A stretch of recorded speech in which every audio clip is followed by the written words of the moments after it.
Sempre a vida segue tranquila como a gente quer. Às vezes o futuro, num segundo prematuro, parte e quebra a sua fé.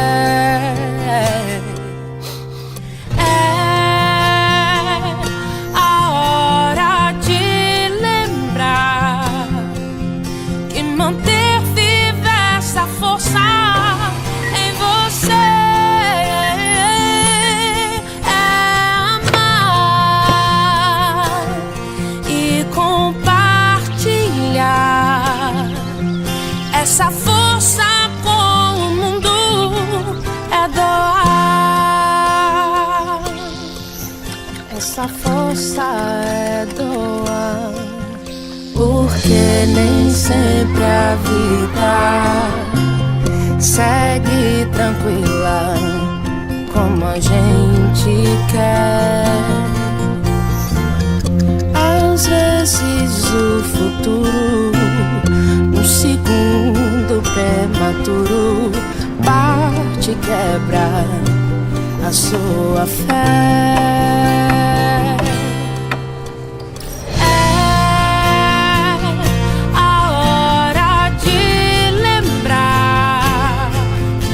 Manter viva essa força em você é amar e compartilhar essa força com o mundo, é doar.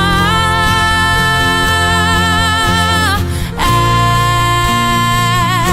a hora de lembrar que manter viva essa força em você é amar e compartilhar essa força com o mundo, é doar. Essa força é doar. Ser família é se doar.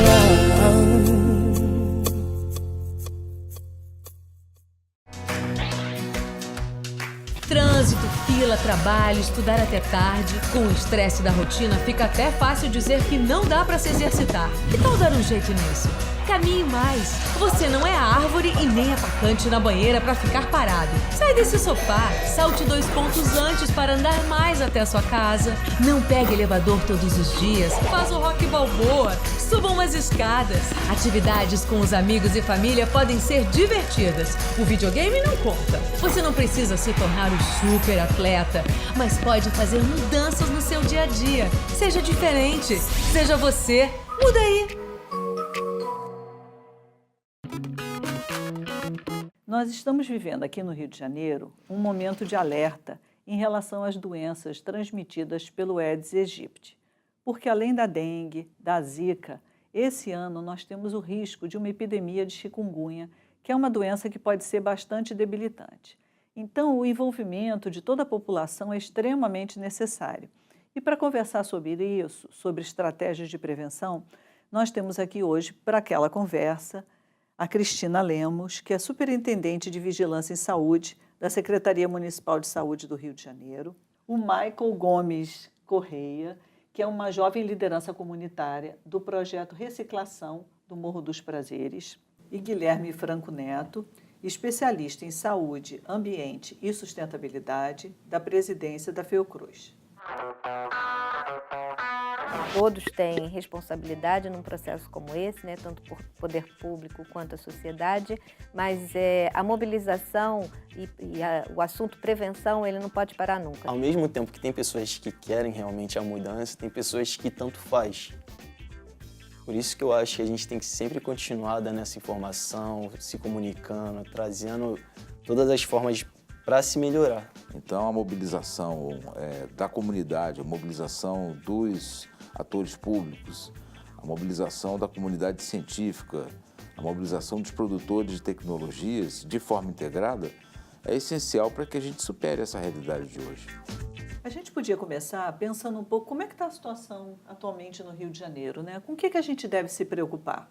Desde o meado do ano passado até agora, a gente está num momento de baixa atividade dessas doenças, mas existe sim a possibilidade, né, como você já falou, da gente ter aí um recrudescimento e principalmente da chikungunya aqui na cidade do Rio de Janeiro. Cada pessoa se envolva no cuidado do seu ambiente, onde mora, onde vive, na sua comunidade, no seu local de trabalho também é super importante.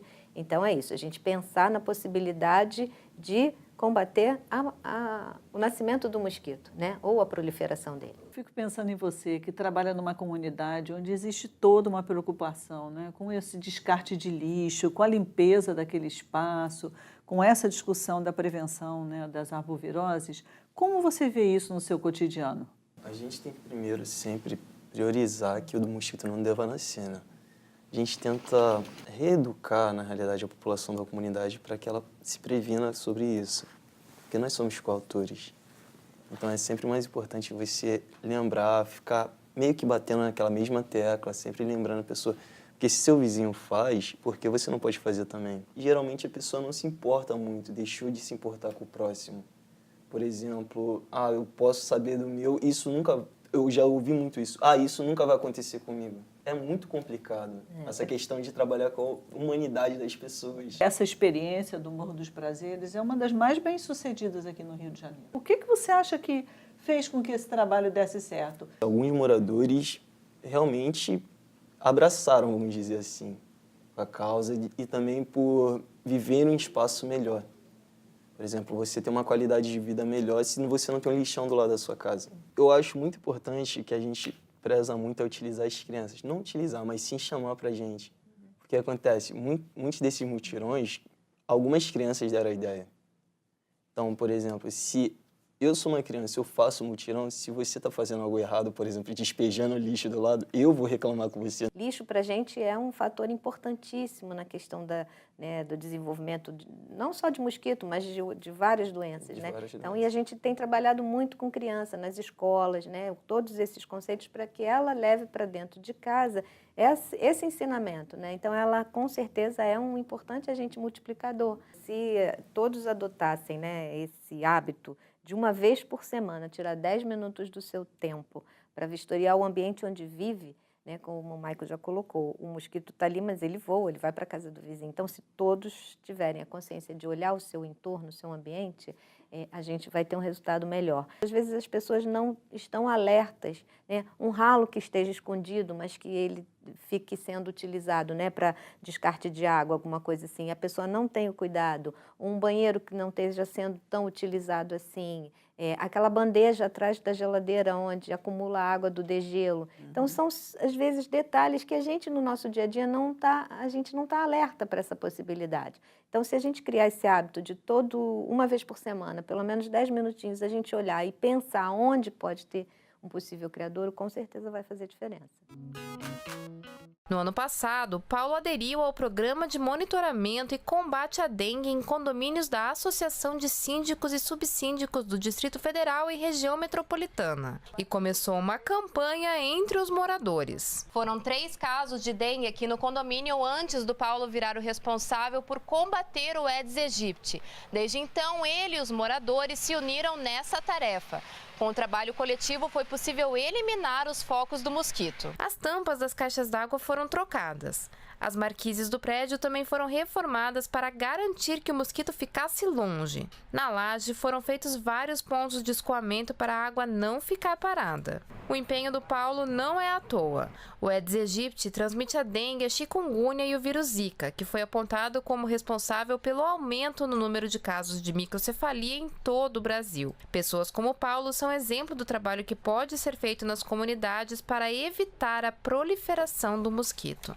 Então, é muito importante que todos os síndicos, moradores de condomínios, donos de prédios, cuidem dos seus imóveis. Não deixem acontecer isso, não deixem a água ficar parada, porque o mosquito Aedes vem e o mosquito da Aedes ele é pequenininho, mas ele derruba muita gente.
Hoje tá combinado, tudo no esquema, tudo organizado.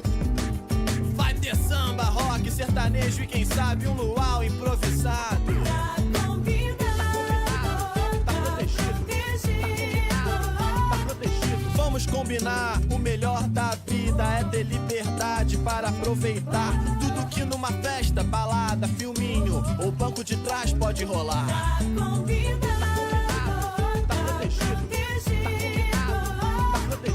Vamos combinar quando aquele lance rolar, nada de vacilar. Tá combinado. Se liberta, curte, respeita, sem deixar de se cuidar. Tá protegido. Tá combinado. Tá protegido. Tá protegido. Vamos combinar. A sua liberdade todo mundo tem que respeitar. Tá se você curte ela, ele, eles ou todo mundo, ninguém pode julgar. Tá protegido. Tá protegido. Vamos combinar, se a vida mudar, continue se cuidando, não vá vacilar. Para um futuro com saúde você garantir, para você e todo mundo que está por vir.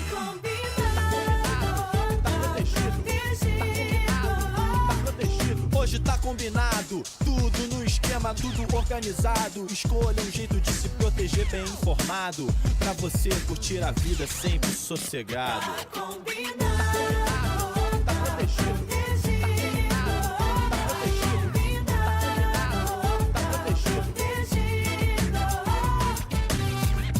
Seja qual for sua forma de prevenção, tenha sempre camisinha à mão. Não vacila com a AIDS, não. Tá combinado, tá protegido. Vamos combinar? Prevenir é viver. Ministério da Saúde, Governo Federal. Tá mais que protegido. Tá mais que combinado. Tá mais que protegido.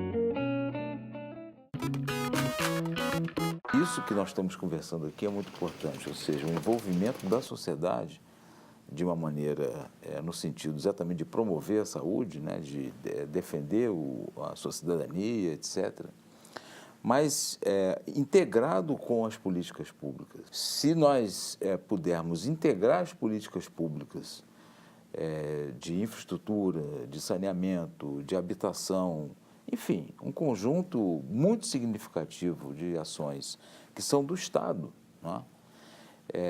E isso sim vai permitir com que a gente consiga trabalhar com uma ordem diferenciada de controle sobre essa situação da proliferação do Aedes nas grandes cidades. Achei muito importante você ter citado outras políticas públicas, porque normalmente a saúde, por motivos óbvios, é protagonista, né, nessa discussão. Mas até questões como, por exemplo, a segurança, né? Nós tivemos uma época, uma solicitação de um agente comunitário de saúde do Borel para que a saúde pudesse ajudar na discussão da bomba d'água que ficava quebrada uma parte do ano, obrigando a população a usar as suas próprias caixas d'água. E nós fomos falar com a SEDAI e ele comentou, não, mas quando a gente tem problemas de segurança aqui nessa área, a gente não consegue entrar. Então, lembrar que, por exemplo, essa é uma política essencial, né, que vai garantir justamente o acesso aos concertos, que vai garantir a circulação, né, dos agentes de vigilância em saúde, dos agentes comunitários de saúde, né, e da própria população. E nisso daí a ação integrada local, ela é chave. O mesmo grau de responsabilidade que foi imputado à sociedade, de ser o grande agente de controlador ou redutor da infestação do Aedes aegypti. Isso tem que ser feito também com os órgãos públicos e com cada agente especificamente, dele entender que existe uma necessidade de integração de ações. Aí eu acho que a gente vai dar um pulo importante e, inclusive, entender de que é muito mais por aí do que utilizando químicos que nós vamos efetivamente ter um projeto sustentável. Quando a gente pensa no trabalho da comunidade, a gente sente essa necessidade de mais solidariedade, mais generosidade, né? Às vezes, eu não tenho que cuidar só do meu ambiente, eu tenho que cuidar daquela comunidade. Se tem uma grávida naquele lugar, então, eu tenho que ter um cuidado muito mais minucioso. Mas nas políticas públicas, a gente também precisa de humildade e de generosidade, né? Porque às vezes a gente só quer cuidar da nossa área, isso não é minha responsabilidade, isso é a responsabilidade do outro, né? Então a gente precisa também cultivar esses valores na própria política pública. Esse conceito que a OMS nos trouxe, foi construída com os países, de saúde em todas as políticas, né? Nós preferimos dizer de que é saúde com todas as políticas. Porque integra melhor, né? É relacional isso, né? Obviamente que isso vai depender de quais são os caminhos que a gente escolha para fazer com que isso ocorra. A gente vai ter uma grande reunião com todos os órgãos da prefeitura envolvidos, que possam estar envolvidos nessa luta, né? Principalmente Secretaria de Obras, Ordem Pública, Conlurb, Urbanismo. No momento de uma obra importante do governo, o que fazer com aquele entulho, quem tira, quem é a responsabilidade, o acesso da Conlurb aos locais para coleta regular de lixo, isso para a gente é fundamental. Essa junção de poder público com a comunidade foi muito importante durante o tempo, porque a gente tem uma unidade de saúde do bairro de Santa Teresa. E aí, a gente tem uma parceria muito grande com a comunidade dos Prazeres, inclusive, o projeto que a gente tem lá.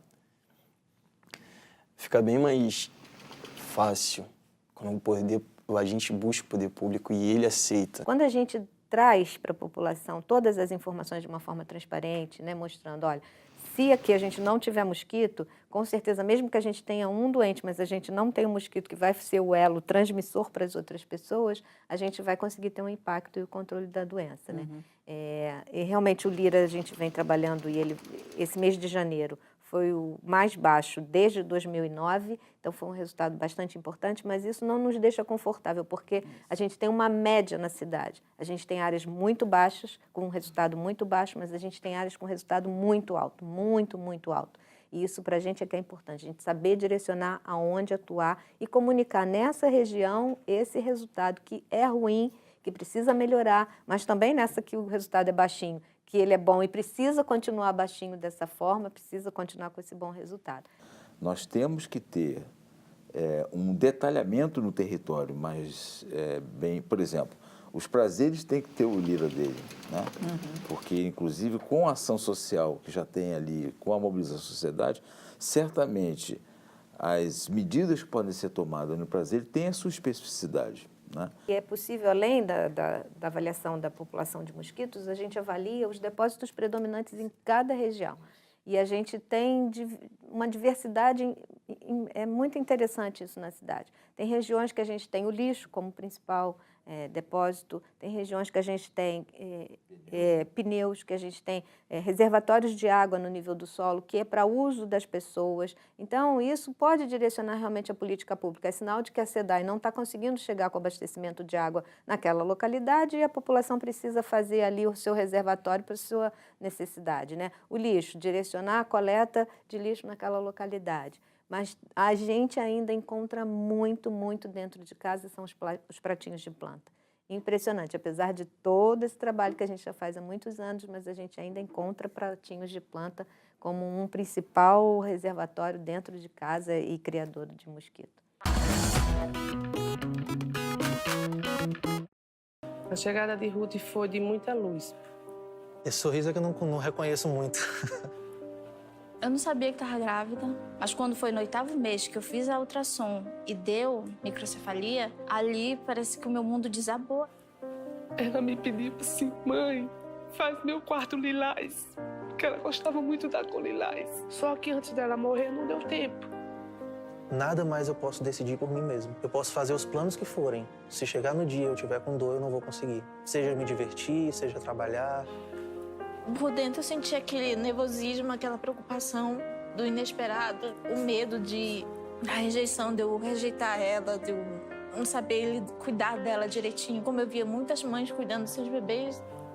Em nenhum momento eu pensava que seria tão grave. A chikungunya é uma doença muito debilitante. Eu daria qualquer coisa para ter minha saúde de volta. Ela é a minha razão. Fico tentando conscientizar as pessoas que realmente a dengue mata. Não deixe o mosquito se espalhar, ele pode tirar a tua vida. Quando eu vejo uma mãezinha que tá grávida, eu falo, ó, te cuida, isso é bom para você e para a criança. Todos os anos o Aedes aegypti tira a vida de pessoas ou as marca para sempre. Para mudarmos essa realidade, precisamos de você. E a mudança começa pela sua casa. Violência contra as mulheres. Eu ligo. Eu ligo. Eu ligo. Eu ligo. Eu me incomodo. Porque a violência contra as mulheres vai além da agressão. Humilhar e ofender uma mulher também é violência. Exigir a submissão da mulher à vontade de nós, homens, é violência. Assediá-las no trabalho ou submetê-las a abusos em trens, metrôs e ônibus lotados é violência. E violência contra a mulher é crime. Se você ou alguém que você conhece for vítima de assédio no trabalho, abuso, exploração sexual ou tráfico de mulheres, não se cale.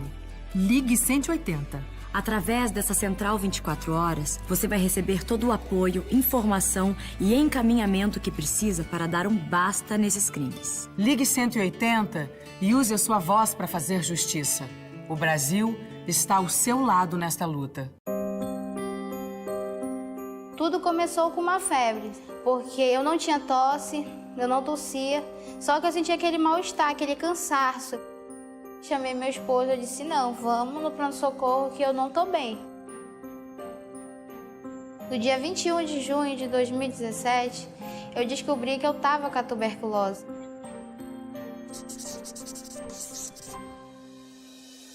A notícia que a pessoa está com a tuberculose, ela é impactante, tanto para o paciente quanto para a família. Então, eles ainda têm aquele mito de antigamente, de isolar o paciente, isolar utensílios pessoais.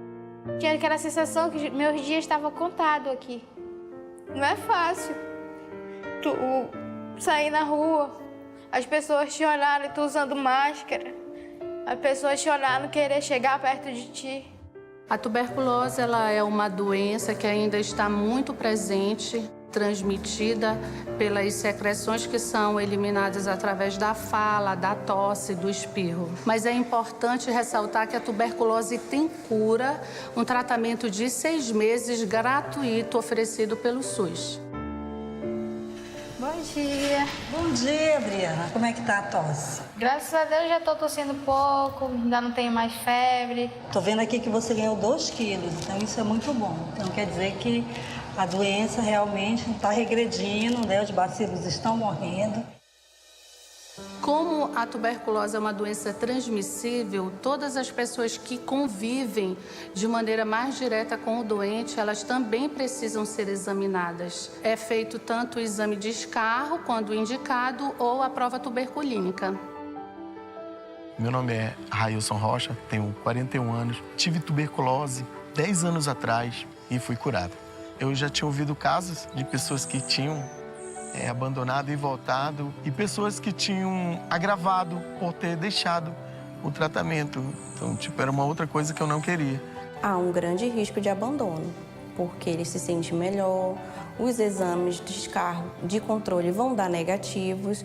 Então, o que o paciente imagina? Já está dando negativo, eu não tenho mais nada. Por que eu vou tomar esse remédio? Quando o paciente abandona o tratamento, ele volta depois de um período de tempo a ter as manifestações clínicas da doença e ele pode também, a bactéria, desenvolver uma resistência e se desenvolver essa resistência, o tratamento que seria de 6 meses, né, agora vai ser de 24 meses. Opa! Olá! Tudo bem? Boa tarde, tudo bom? Adriana?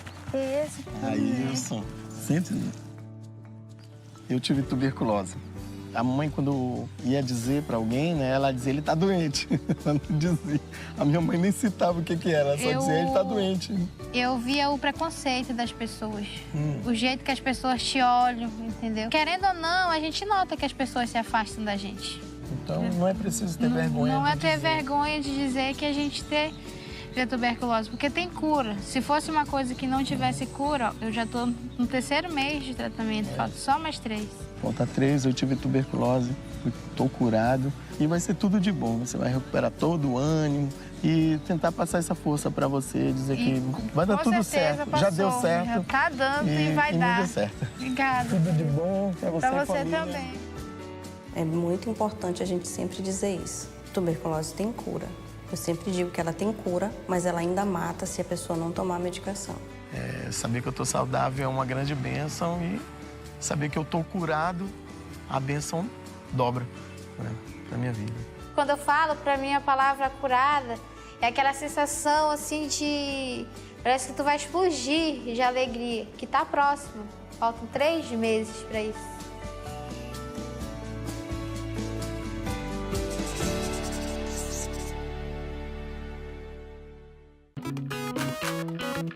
Vocês estão trazendo a relevância, né, dessa informação para o cidadão.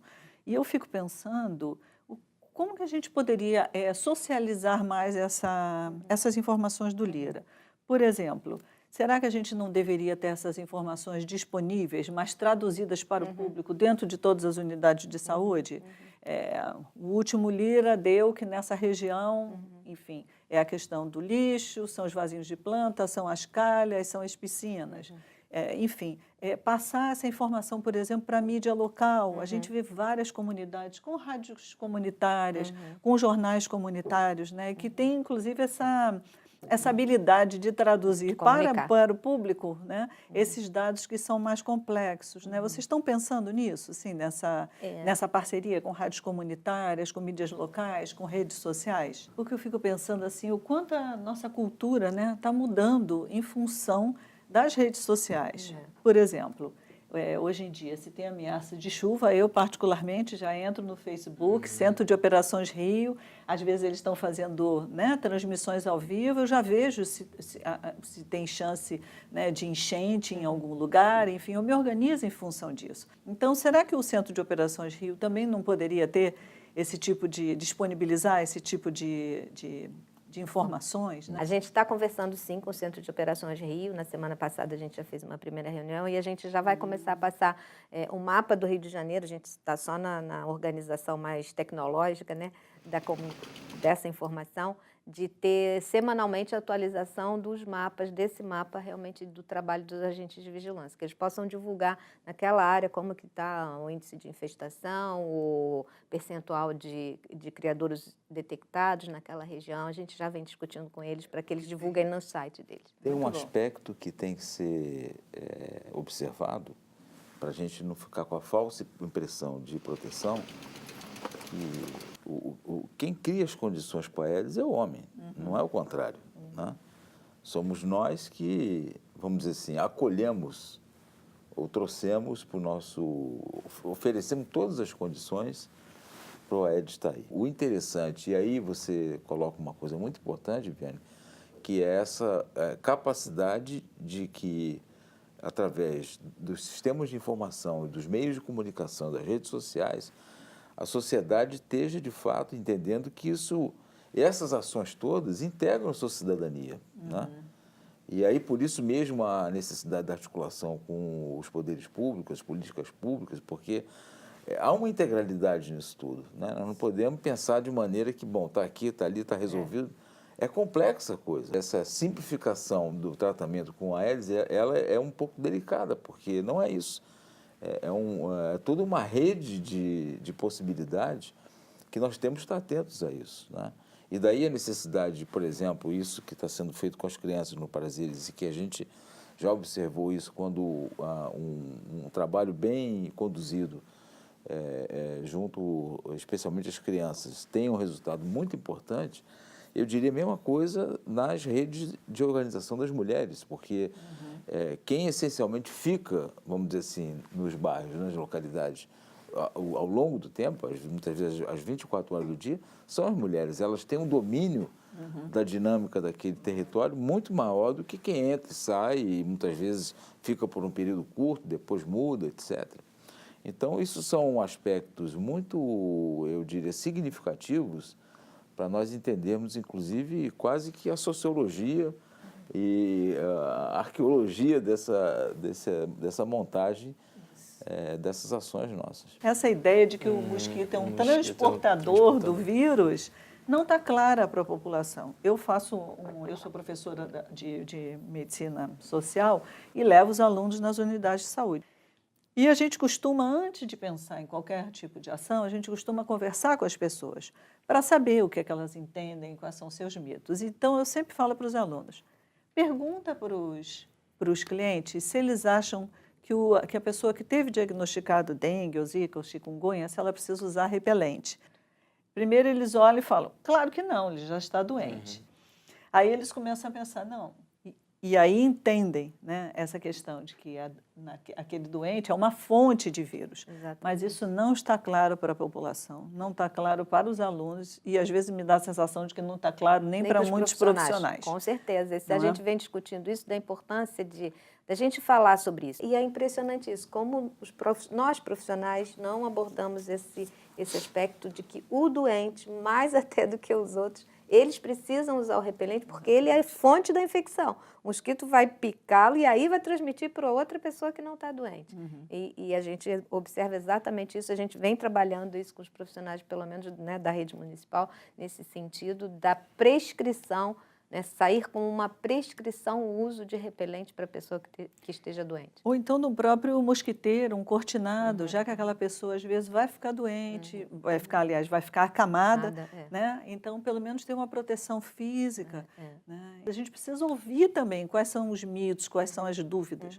Né? Porque a gente, na saúde, tem essa tradição de levar, às vezes, coisas prontas, né?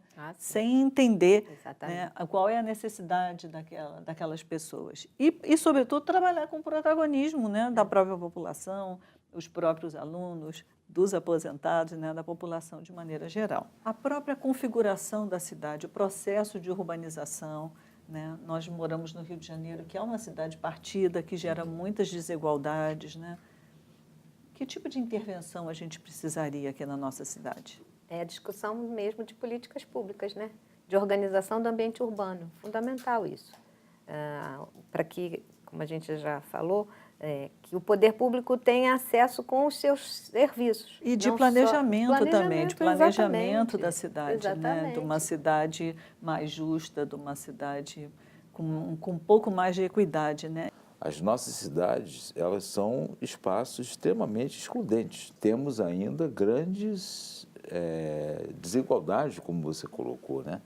E, obviamente, que esse tema dos criadores do Aedes e tudo, ele não foge a essa lógica. Sem dúvida alguma, o risco maior, a vulnerabilidade maior vai estar exatamente aonde você tem menos preocupação do ponto de vista de estar solucionando os problemas e menos recursos, menos condições para tal. Menos compromisso. Então, acho que essa perspectiva, vamos dizer assim, generosa, altiva, né, da gente poder exatamente trabalhar com solidariedade, com entender de que olhar para o conjunto, muitas vezes, é mais importante do que a gente olhar para o nosso pedacinho, porque a solução de dengue, chikungunya, zika, eventualmente o risco de urbanização da febre amarela, ela está numa visão integrada da cidade. O número 1746, uma central geral da Prefeitura do Rio,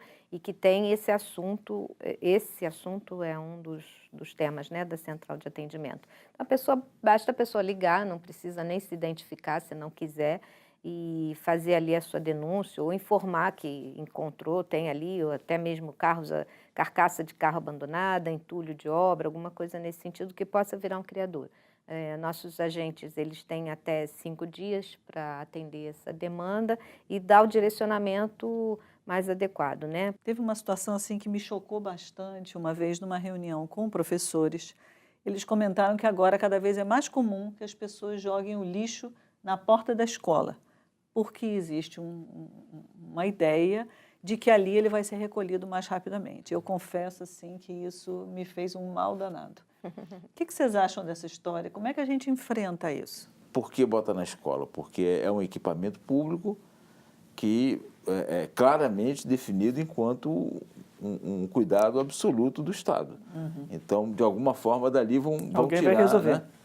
Quer dizer, não só você tira o lixo de perto de você, que em parte é uma solução, mas eu acho que muito mais o recado estou deixando aqui na tua porta para você cuidar de alguma coisa que você não está cuidando da onde é gerado. É uma forma de protesto, vamos dizer assim, né? Que se você não está tirando aqui, que é um lugar onde você deveria passar, eu vou colocar em um lugar onde você passa. Né? É meio que um protesto, uma denúncia. Claro.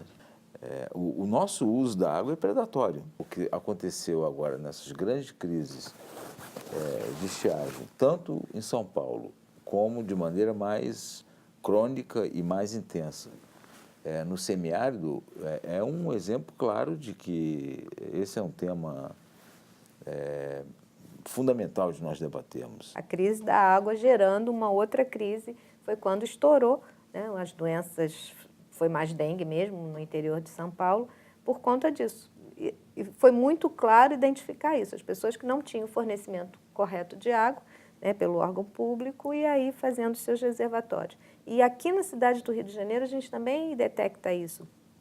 Também pelo LIRA, a gente consegue identificar áreas da cidade, pontos da cidade onde o abastecimento de água não é regular ou nem chega ao ponto, e aí as pessoas também precisando fazer uso de reservatórios, né, para a sua utilização diária. Então, esse é um tema crítico demais. E que mostra, assim, a importância fundamental da gente incluir a discussão dos determinantes socioambientais quando a gente vai abordar qualquer uma dessas arboviroses. Com certeza. Não é? Porque, às vezes, a gente fica falando, fica só concentrando no indivíduo. Né? E essa discussão, como vocês mesmos colocaram, tem que ser ampliada, né? Todos os setores têm que estar envolvidos. E a gente tem que, sobretudo, buscar novas perspectivas.